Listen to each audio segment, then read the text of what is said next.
Good morning. This is KELOLAND on the go with all you need to know in news and weather as you start your day. Early Sunday morning, 29-year-old Sharina Nina Jones, along with 51-year-old Michael James, were adjusting a tow rope when they were struck by a drunk driver that was looking down at his phone along North Cliff Avenue. On Sunday night, friends and family held a vigil for James. Yesterday, people gathered to celebrate the life of Nina. Her father, Whitney, says he is working on forgiving the person who took his daughter's life. He's got a long life in front of him, and I just don't know what to say. I'm just lost of words. Nina was one of 4 people killed in crashes in the city of Sioux Falls in less than a week. People who knew and admired Lyle Swenson are mourning and remembering the former Davison County Sheriff who passed away this week at the age of 89. He was confident at everything he did. He never scolded us if we made a bad decision at work. I can remember one instance, he took me into his office and he said, "Gross, tell me why you did this." And I told him, and he goes, "Well, let me tell you a better way to do this." And I never once felt reprimanded. I never once felt demeaned. He was just a good level supervisor. After he finished his time as Davison County Sheriff, Swenson served as a U.S. Marshal. We're still more than a month away from classes being back in session, but stores are already filling up with back-to-school supplies.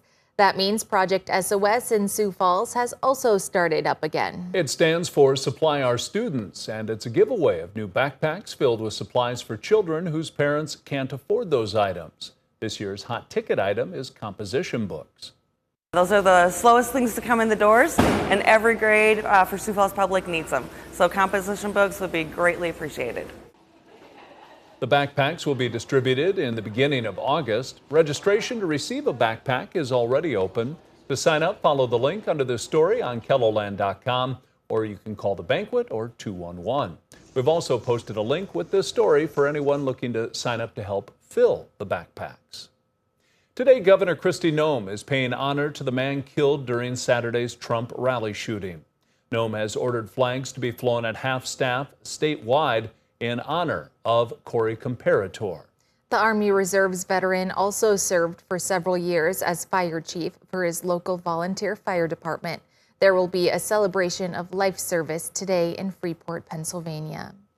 Now let's get a check on our weather with meteorologist Scott Munt. A comfortable day in the east, but some storms in the west, Scott? We'll have to watch for a couple of isolated showers, thunderstorms that may develop off the southern hills later this afternoon and evening.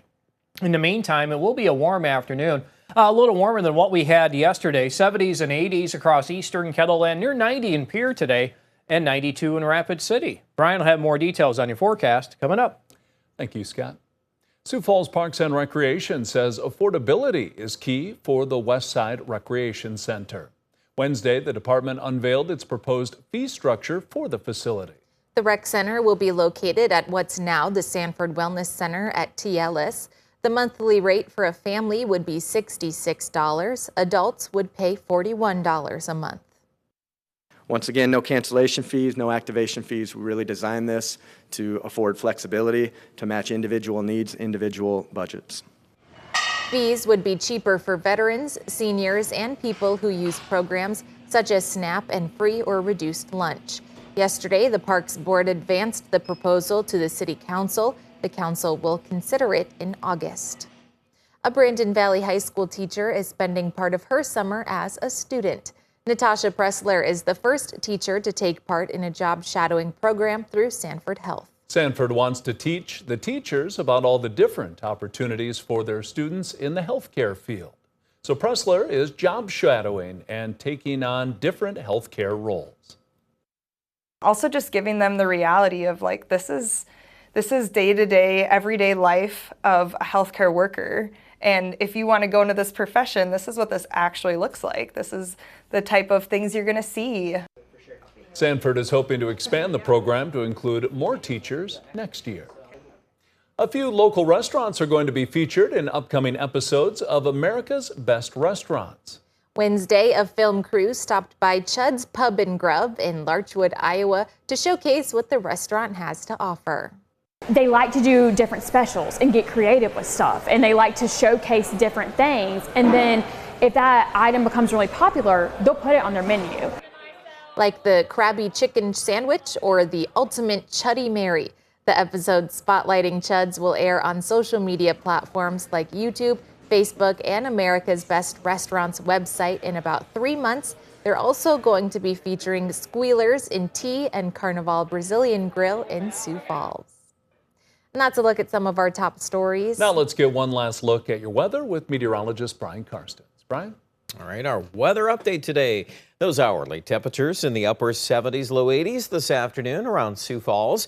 You notice western Kettleland, we're going to end up another day a little warmer, into the low 90s, it looks like, for Rapid City, Phillip, and also Pine Ridge. Now for tomorrow, rain chances coming back to the picture. We're looking at western South Dakota on that, and that could even sprout up a little bit in the morning, and then a little better chance of some thunderstorms organizing in patches and clusters here across the west during the day.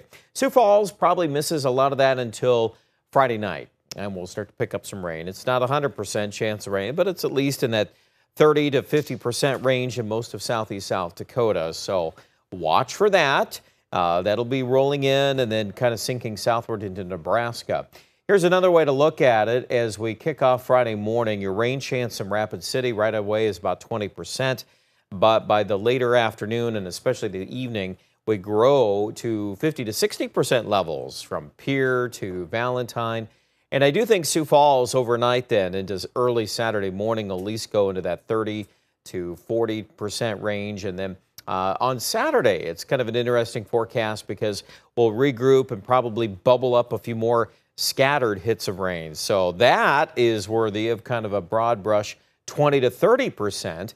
And even into Sunday, we can't entirely erase that. I think it's probable that a few thunderstorms will be around. Even Rapid City might even have a better chance again of some rain there in the Black Hills. So do keep that in mind for your weekend plans. Don't cancel things necessarily, but just make sure you're plugged in on the weather as these rounds of scattered rain will be upon us. 84 our high today in Yankton, 92 Rapid City. Here's your 7-day forecast. And nothing overly hot for Sioux Falls. We're probably going to be dropping a little bit this weekend due to some of those rain chances. And next week, low to mid 80s are pretty likely. Aberdeen, where the rain chance right now looks like both Saturday and Sunday will be 30%, but we'll be back in the 80s. So overall, I would say a pretty nice weekend. Just remember, if a thunderstorm approaches from the northwest, that's kind of the direction the weather will be coming in from. Again, it's kind of piping in from North Dakota. Pierre and Rapid City, some of the same talking points. We've got a pretty decent chance of rain for Friday afternoon or Friday night in Pierre, and then we'll carry over at least a 30% chance of rain for the weekend in Rapid City. Also toning down the numbers a little bit, some mid 80s there on Saturday, even low 80s on Sunday as rain chances come back. Find out more details with the weather online at kettleland.com.